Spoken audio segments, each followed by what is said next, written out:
Help support Chris and Zach Attack by liking and sharing all of our content, and don't forget to subscribe to the channel for all your latest video game news and updates.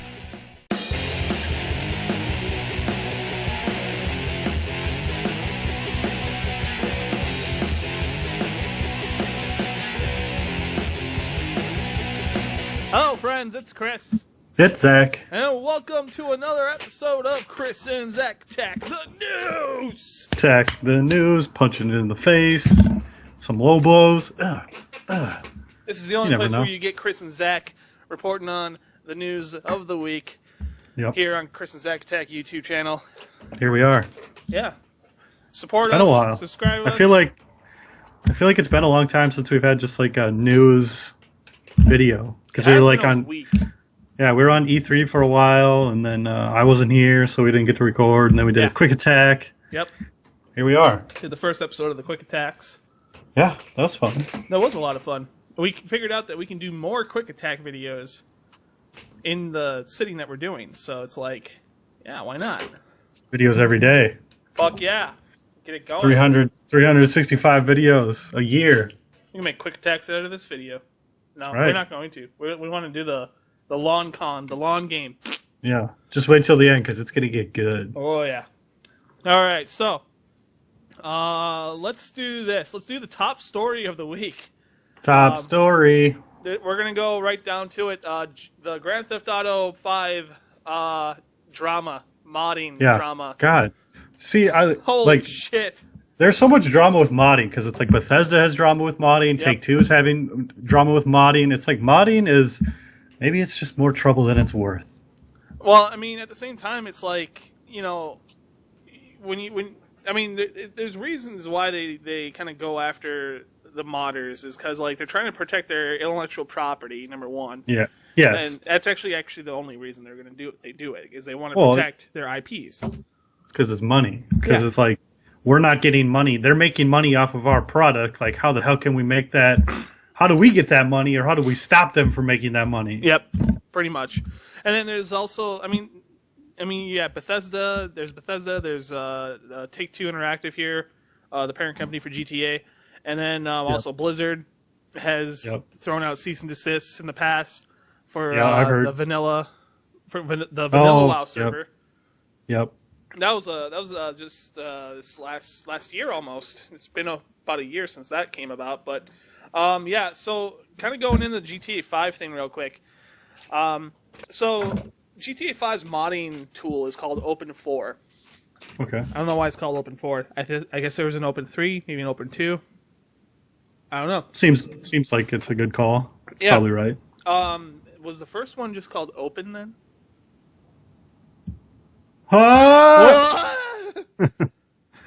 So yeah, the Open 4, someone went on Reddit, I think it was about last week, somewhat, claiming they were a lead developer, and they said they received a cease and desist letter from Take-Two Interactive, which is GTA 5's parent company.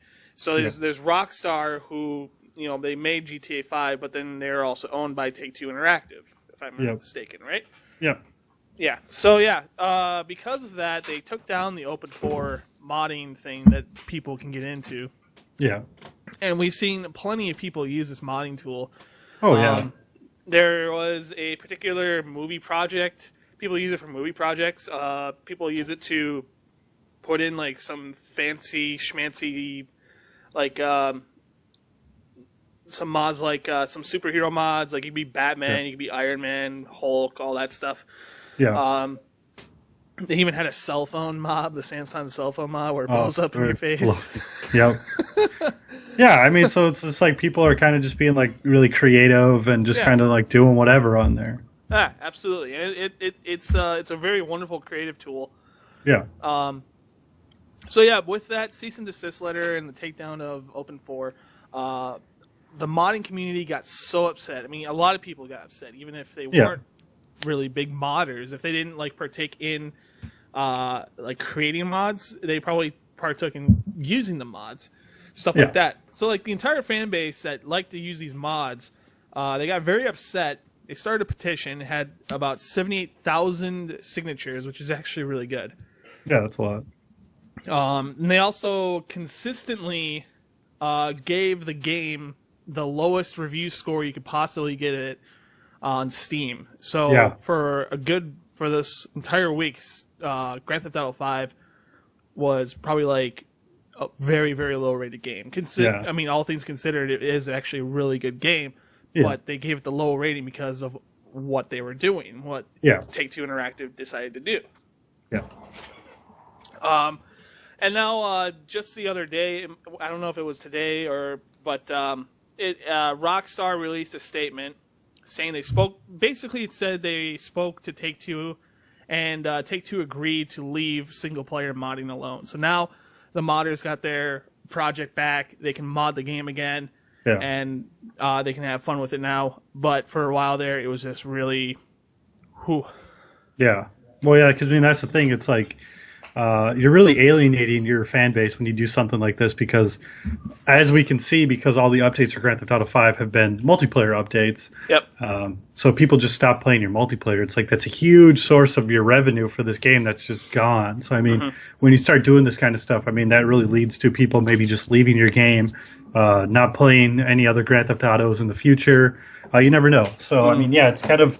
They're kind of going back on this saying like, okay, yeah, maybe like we made a mistake. We're sorry. Like we apologize.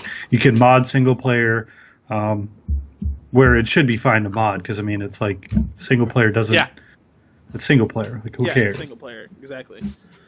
But yeah, despite that, I mean, if I remember correctly, there hasn't been any sort of single player update to this game. No. Not ever since it released. It's always been multiplayer.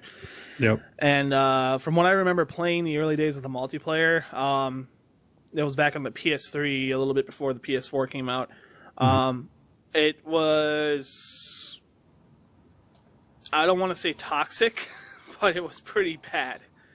I mean, probably toxic is probably a correct word. Yeah. I mean, from what I've heard, it's pretty bad. Yeah, it's pretty obnoxious. I mean, you try to go if you're in the free roam thing, like, you'll get people following you around trying to kill you all over the place, and I don't know, man. Yeah. I mean, I suppose that's the point of it, but I don't know. Yeah, I don't get it. Some people are into it. I never been into that. Yeah. It's like open world Grand Theft Auto. Yeah. Basically. Which can be fun, but other than that, that's kind of gone over and over. And yeah, like we said before, Bethesda has targeted modding. Very recently, they're trying to release that the creative studio. Yeah. And which then gives modders a chance to get paid for creating the mods, but then at the same time, we gotta pay to get those mods. So I mean, like modding is really it's weird because I mean, like you can think about like okay, so like Dota was a mod. I mean, and it's like Dota 2, League of Legends that came from a mod. So those games wouldn't exist without modding. Counter-Strike is a Half-Life mod. So I mean, Counter-Strike wouldn't exist without mods. So I mean, modding can do a lot of good to a game, but it's like you kind of gotta. It's like a weird legal gray area because it's like you're using someone else's creation, their game, to make a new game. And then if you're making money off of it, they're not making money off of it. So they're saying, we put so much time into this game and you're basically using assets from our game to make something new and we're not getting money off of it. So it's kind of weird. I mean, it's a very, I don't know. It's just a weird place I think modding is in right now. Definitely. And, on top of that, what we talked about with Blizzard, Blizzard shut down there was a vanilla private server up that people could get and play for free. It was not being charged at all. There wasn't actually any scummy gating tactics either, where you unlock this portion for $1 if you put $1 into helping us out every month. No, there wasn't anything like that. It was just this is free for all those people who want to play vanilla World of Warcraft. Here you go. Yeah, I mean, because there wasn't. I mean, it was just like a passion project for whoever was running it. Yep. I mean, it's not like there was millions of people playing vanilla. I mean, it was like a pretty small group of people, and they're like, well, we don't really care about all the new updates to World of Warcraft. We just want to play like original World of Warcraft, and that's what they had. Yeah. And they're kind of just doing their own thing, and all of a sudden Blizzard came in, and it's like, no, you can't do that anymore. Yeah, and it was even said that they had possibly about 800,000 to a million accounts on that particular server. Yeah. I mean, which is like, I mean, it's not huge, but I mean, that's a decent chunk. Yeah, that's a decent chunk of people. Yeah. And you know, ever since Blizzard hasn't really said anything about releasing a vanilla version of the game, which, you know, that's a whole other story in itself. But, you know, it's like you said, modding sometimes is good, but then again, sometimes it can be bad to the company that actually made the game, being like, oh, we're not making money off this anymore. So, yeah. Anyway, let's kind of move on here. So, next up, we're going to talk about Modern Warfare. So, Call of Duty 4 Modern Warfare got remastered. What was it? Last year? Yep. Okay. Last year. And the only way you can get it was if you bought Infinite Warfare. Yep. And Activision had stated that Modern Warfare is not going to get its own release. If you want to buy it, you got to buy it with Infinite Warfare. Yeah, they said that a couple times. They're like, nope, it's not going to come out. It's not going to get a standalone release. Not going to happen. Yep. However, on June 27th, for a low price of $40, you too can own Call of Duty 4 Modern Warfare Remastered. Yes. So yeah, they completely went back on their word by saying that it's not going to get a standalone release when they're like, yeah, it's going to get a standalone release. It's coming out in a couple days. $40 to me just seems like, okay, the game's 10 years old. It came out in 2007. Yep. I get that it's like remastered, so it's got HD graphics. It's still a 10-year-old game. Yeah. I think $40 was a little steep. I would think like $20 for this remaster. Then I'll like, for $20 I'd be interested. I'll be like, oh sure, $20 I'll pick it up. $40 it's gonna be a no for me.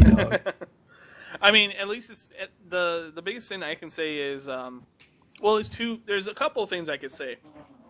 So number one, there's people that shelled out $60 on Infinite Warfare, never played Infinite Warfare, and just wanted to play Modern Warfare. I didn't even think of that. Yeah, they're really getting fucked over on that.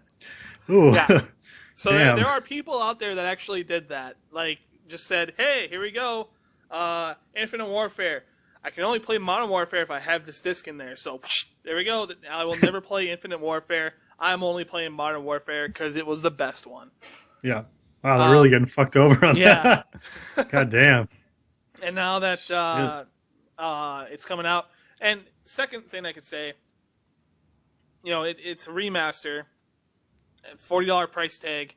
At least it's not $60 VR upgrade. That's true. Yeah, the $60 Modern Warfare VR experience, move enhanced, connect enabled, double super premium edition with all the map packs. Yeah, $59.99. Yeah, I mean, at least it's not $60. That's true. But you know, $40 for a 10-year-old remastered game. That's a little steep. I don't know. I mean, I won't buy it either way because it's like it doesn't interest me. But if I were to pick it up, possibly, I don't know. But there are going to be some people that are pissed about it. Definitely. Yeah. It's like, oh, I bought it when it was full price, and now I'm getting screwed over really hard. Mm-hmm. Next up here, moving on forward, we'll talk about Overwatch and Hearthstone. Got some updates here. So we talked about the Overwatch loot boxes before. There's the randomnicity of it. Yeah. What was it, like 1 in 13 boxes could contain? I think it's like 1 in 13. You get you're guaranteed a legendary. Yeah. Yeah, I think that's what it was. And then like some other things. But yeah, it's like the loot boxes aren't like truly random. They're just like semi-random. Yeah. They're making them like even less random now. Yep. So in Overwatch, for loot boxes, there are fewer chances for duplicates. Yeah. So if you have a duplicate skin, you know, because a lot of people do get duplicates, and when they do, they just get gold for it. And it's just kind of like, what the fuck. And Now there's a fewer chance for duplicates. However, if you do get a duplicate, you're going to get more gold than you would have. Yeah. So, I mean, it's just like, okay, say, like, if you're really into buying loot boxes. I mean, some people are. I've never bought a loot box. But, I mean, if you like to buy loot boxes, say you buy 20 loot boxes, and you open 20 of them and you get a bunch of duplicates, that's a really feel-bad moment. Yeah. Like, oh, man, that sucks. So they're trying to decrease those moments where it's like, wow, I just dropped, like, a bunch of money on these loot boxes and got shit. I got a bunch of duplicates. They're saying, like, okay, so less of that, more of things that you actually want and things you like. And if you do get duplicates, you can just buy more loot boxes. Yeah, exactly. There's a few other updates as well, but we're not really going to get into them. They were just kind of minor updates. Yeah. For Hearthstone, there was an update on the pack rarities. Yep. So there's, again, less chances of duplicates in each pack. Yep. If you end up getting a legendary, now here's the thing with this last expansion that came out, the Ungoro one, there was some drama that getting a legendary was next to impossible. Oh, like okay. you could open up like 20 packs and like no it'd just legendary. be nothing but duplicates. Yeah. And I think they since fixed that, but now if you do end up acquiring a legendary, it'll go on like from what I believe you said is it'll go on a list and it won't pop up again like, ever. So there's like I think there's like 10. I don't know. This I haven't played Hearthstone so long, but I think there's like 10 legendaries in this set. Yeah. So like you get a legendary, it'll get crossed off that list, so you can never get it again on your account. Because if you get duplicate legendaries, that's really feel bad because you can only play one legendary. So you just gotta like basically disenchant it if you get one. Mm-hmm. So yeah, you get the legendary. It's crossed off the list. You'll never get it again. And if you buy 10 packs, you're guaranteed a legendary. So that's a little bit. So like you can safely buy 10 packs. Say like I'm gonna get my 10 packs. I will get a legendary. Less chance for duplicates, so I'll actually get a good chunk of the set. Because like in Hearthstone, unlike Magic, what I play Magic. You can just buy cards online. Just go. I want to get the like 4 of this set card, and I can just buy them online. Yep. Well, with Hearthstone and a lot of the collectible card games, you can't just buy the singles. You got to buy packs to disenchant the packs and all the cards you get, and then you can create you can create the card, but that takes a long time. So they're basically saying with this update, like we're making it a little bit easier to get the cards from a set because they changed up their set release, so it's like they come out a lot faster. So getting them would be really, really tough. Yeah.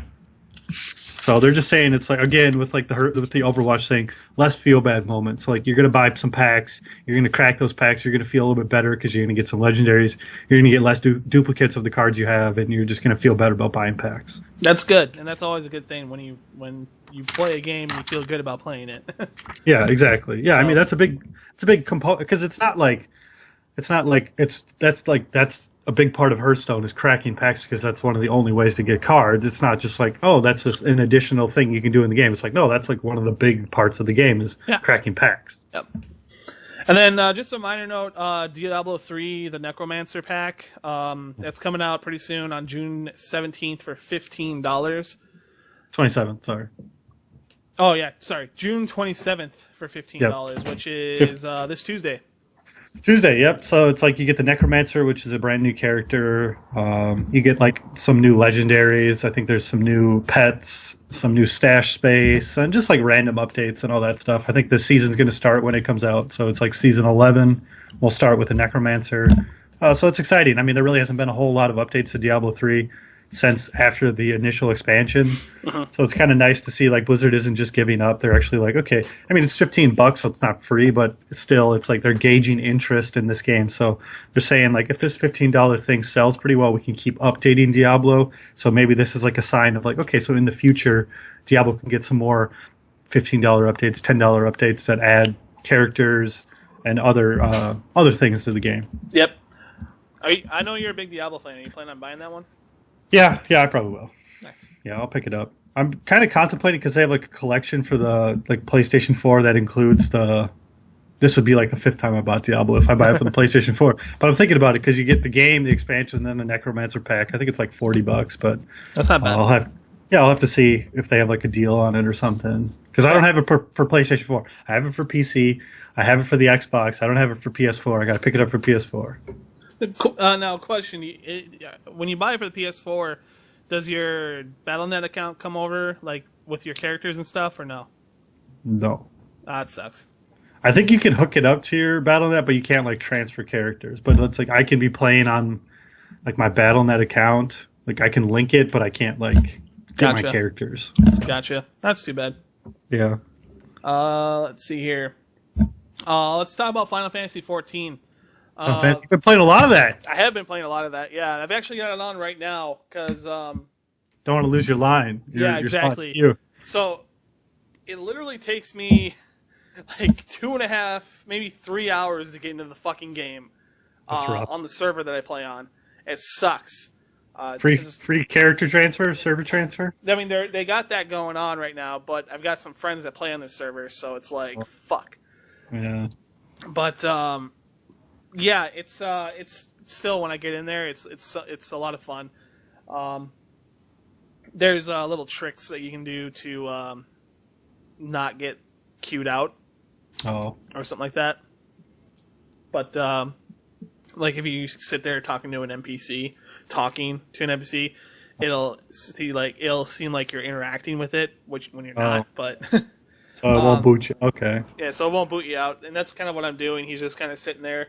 There's a little chat bubble up for the NPC, and it's kind of like he's saying this over and over again to the guy, like to my character, like, did you get that?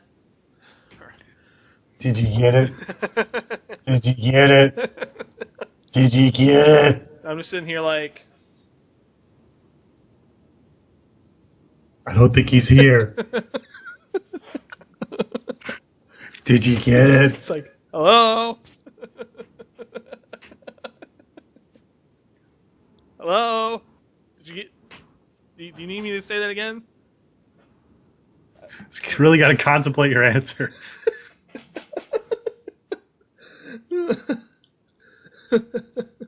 Oh, Jesus Christ. Anyway, some news came out about Final Fantasy XIV besides, Stormblood and all that stuff, but director, I believe it's pronounced, I apologize if I get this wrong, but I believe it's pronounced Naoki Yoshida.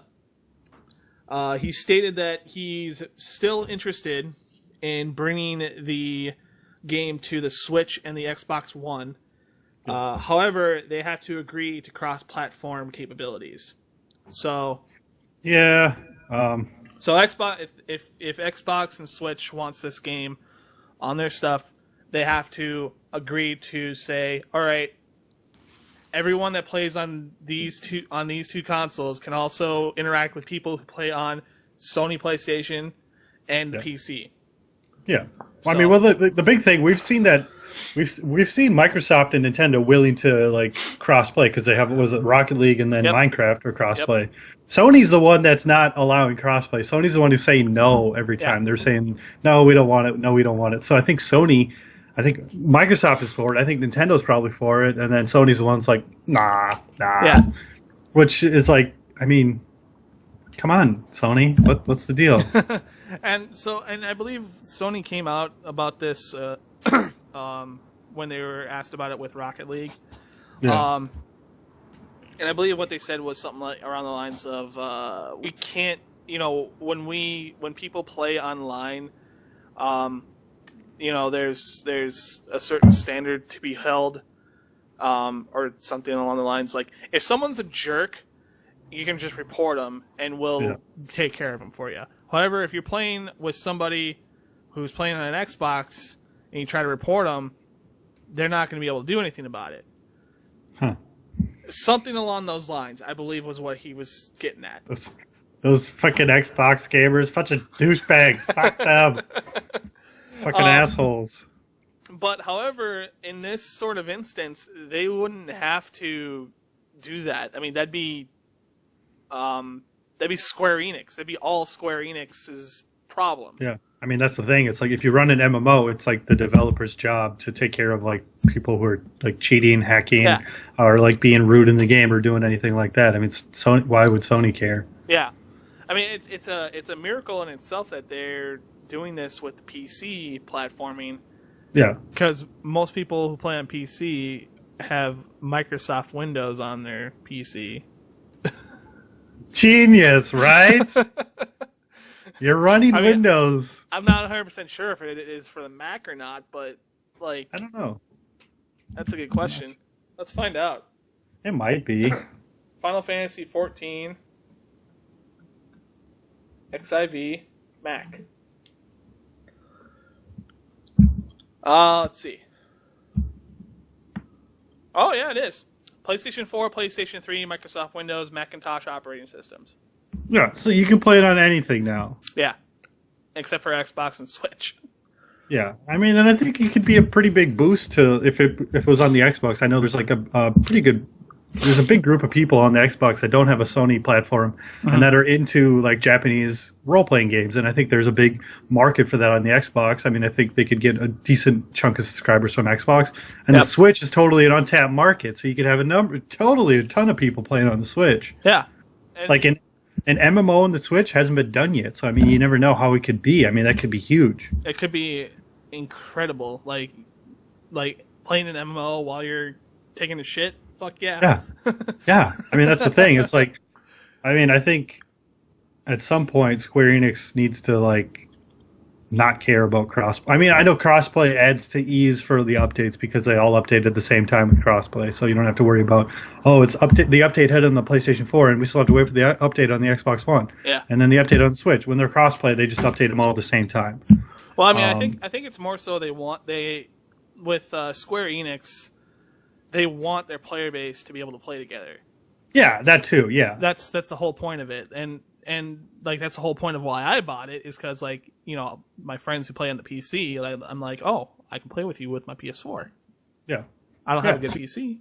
Yeah, that's nice. That's super easy. I like that. Yeah, and it's like we'll see. Yeah, I mean, because I feel like this is. It's a big enough game. It's Final Fantasy MMO. I mean, it's huge. It's a big MMO. It's probably like one of the biggest next to World of Warcraft right now. Yeah, I think it's like neck and neck with Elder Scrolls.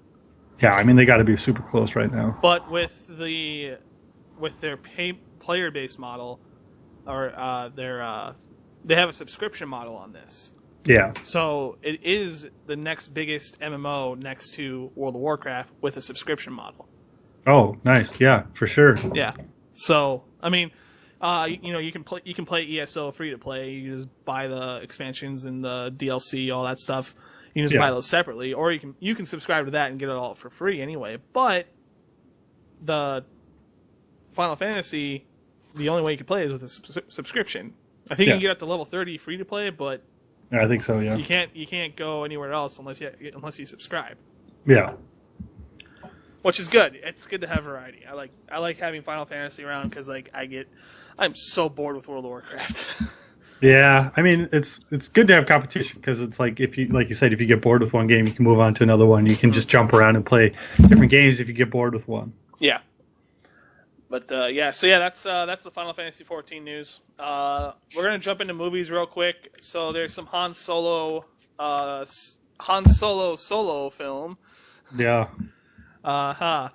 Get what I said there? Get it? Because solo means single in Spanish. Standalone. Yeah. The Han Solo standalone film's got some drama going on with it. Phil Lord and Chris Miller were signed on to direct this movie. They're known for 21 Jump Street and Cloudy with a Chance of Meatballs. Lego movie. The Lego movie.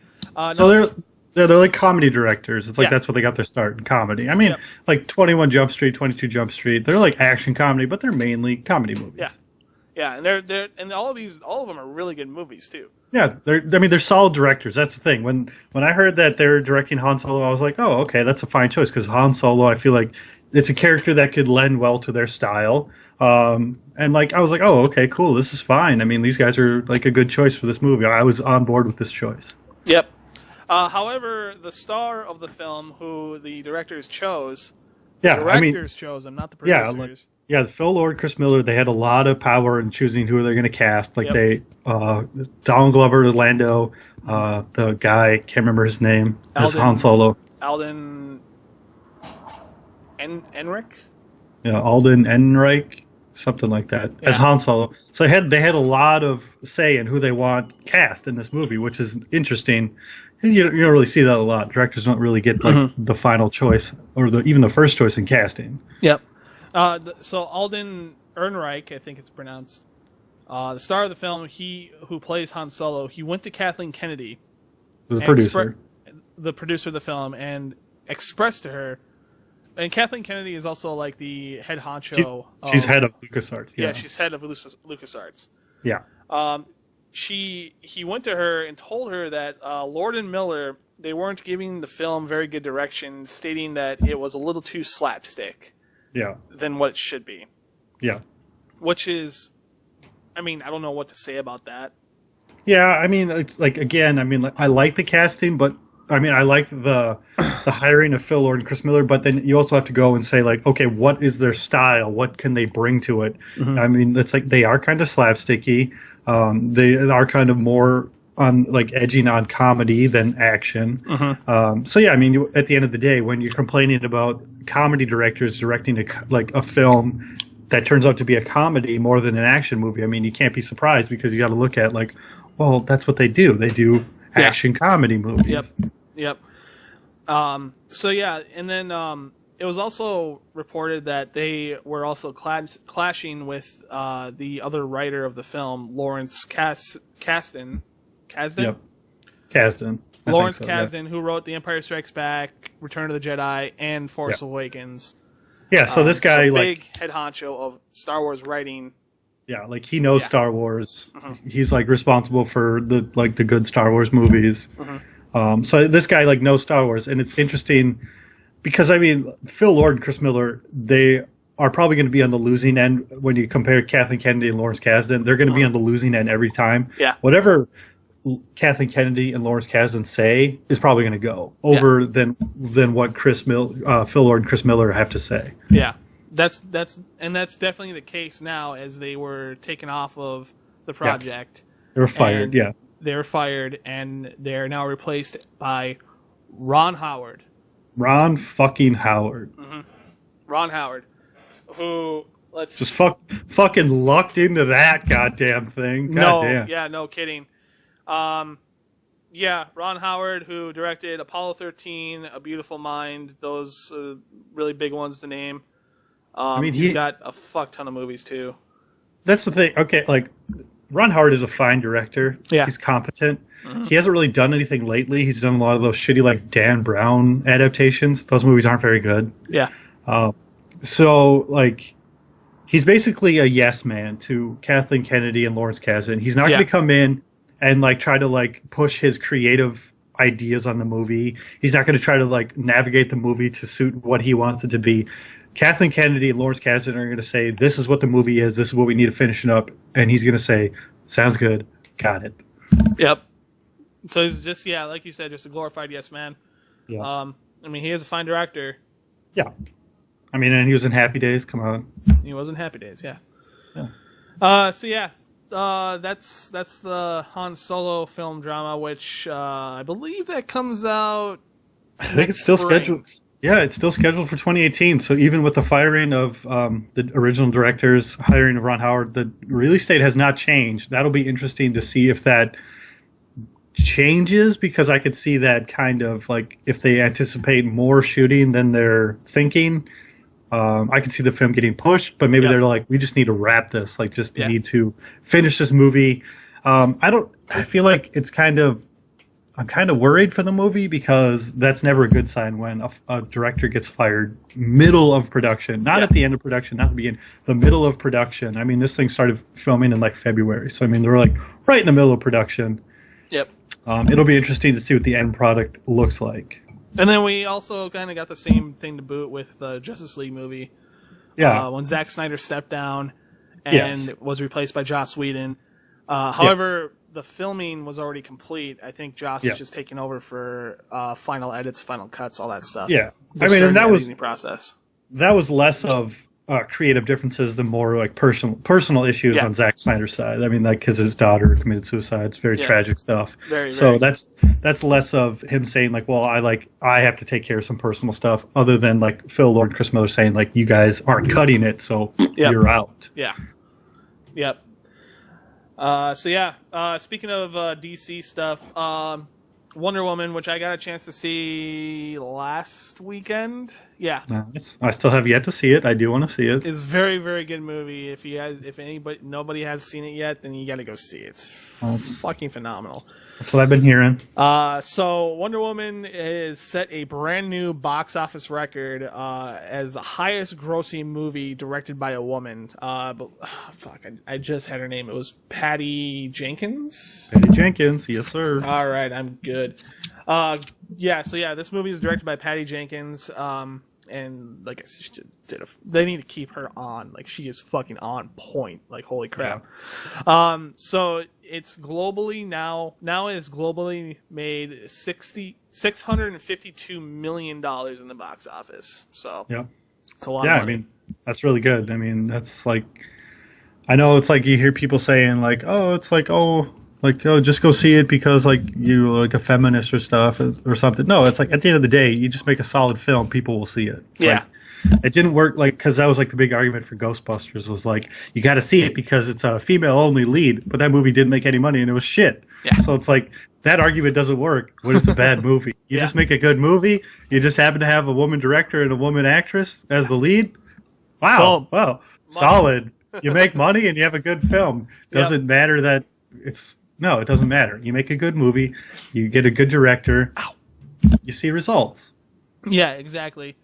And it is a fantastic movie. I saw it with our friend, who she's not as into this stuff as we are. Yeah. But when she saw it, she said she was very much strongly considering buying it on DVD, Blu-ray, or whatever. Yeah, I mean, and that's a sign of that's a sign of a good superhero film when people who aren't normally fans of the superhero actually enjoy it still. Oh, yeah. That's just a good like you look at the Batman, like the Nolan Batmans, like you don't have to be like a big fan of Batman to enjoy those movies. You can just enjoy good movies, and you'll like those movies because they're solid movies. They are very solid movies. Like you see some, like I think there's an article that came out, I think about The Mummy, which was basically saying, like, the director is basically, like, backtracking, saying, like, well, we made it for the fans. It's like, no, you did not make it for the fans because it's a shitty fucking movie. Yeah. If you would have made it for the fans, it would have been a solid movie. It would have been. Yeah, Wonder Woman was made for fans of Wonder Woman, and it was a good movie. It was a great movie. And, like I said, they need to keep Patty Jenkins. Yeah. They need to keep her. Extend her movie deal. Like, get her directing more. Get her directing Superman or something. Yeah. A new Superman film. Get her on board with all the movies after Justice League. Just Wonder Woman 2. Wonder Woman 2. Taking place in World War II. No. Yeah, it'll be interesting to see how they continue because, like, I don't know if they were anticipating Wonder Woman being such a big hit for them. I think they're kind of just saying, like, we'll release it, we'll see what happens, but it turns out it's one of their biggest hits.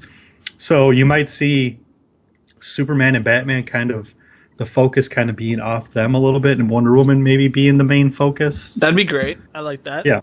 Because it's like, I mean, you get Henry Cavill, Ben Affleck, they're fine actors, but it's like, from their movies' performances, you can see that they're not the draw that Gal Gadot is as Wonder Woman. So it's like you got to kind of follow the money. It's like, well, the Wonder Woman made you a pretty good chunk of change right now. It's still making you money. So why not just shift the focus to be a little bit more Wonder Woman centric than Superman and Batman centric? That'd be great. I would enjoy that very much.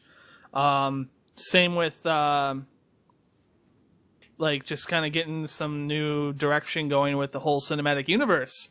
Yeah, exactly. Obviously, we've got we had Zack Snyder directing Man of Steel, Batman v Superman, and Justice League. Nope. Two of those, not so hot. Not great movies. I mean, Man of Steel had its moments, but it was fine. It was a fine movie. But Batman v Superman was not good. Not a great movie. It was not good at all.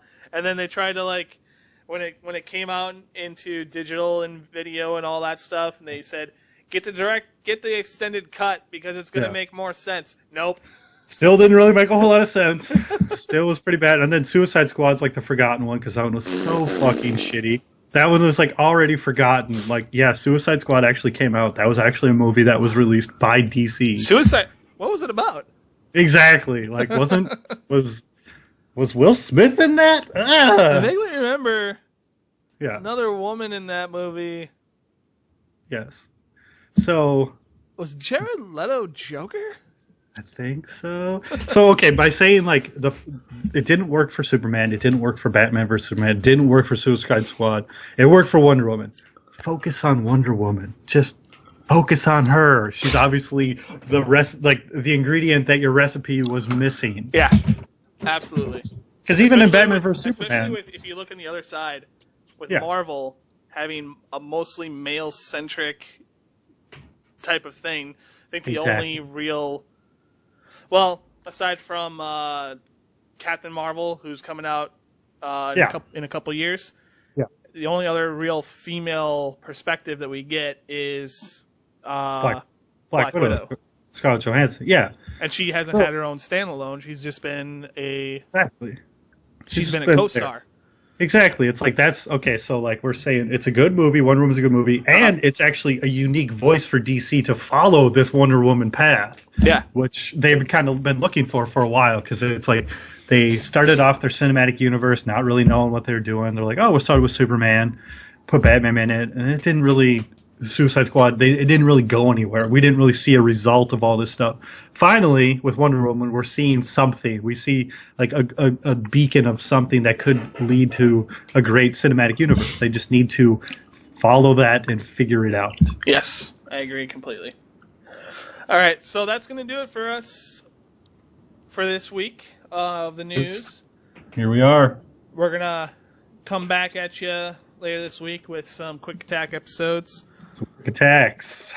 This little 10-minute, 15-minute videos. That's what we agreed on. 10 to 15 in that window. Nice. Just focus on one thing. Get a little unique take on one story instead of trying to do quick little snippets here or long form where we go off on tangents freely here. Yep. Which, we're excited for. We're going to be happy about it. It'll be fun. Yeah. And, don't forget to help support the channel. Like, share, subscribe, comment. We will answer your questions. All that. All that good stuff. Oh, yeah. And until next time, have a great one. Bye. Hey, everyone. Thanks for watching the video. Don't forget to like, share, and subscribe. And follow us on Twitter, ChrisAndZachAttack. Follow us on Instagram, ChrisAndZachAttack. And follow us on Twitch, SgtMajorCool. Zach Attack 4131. And Chris and Zach Attack, the joined community channel. That's us. And thanks for watching. Everything you do will help us rise to the top.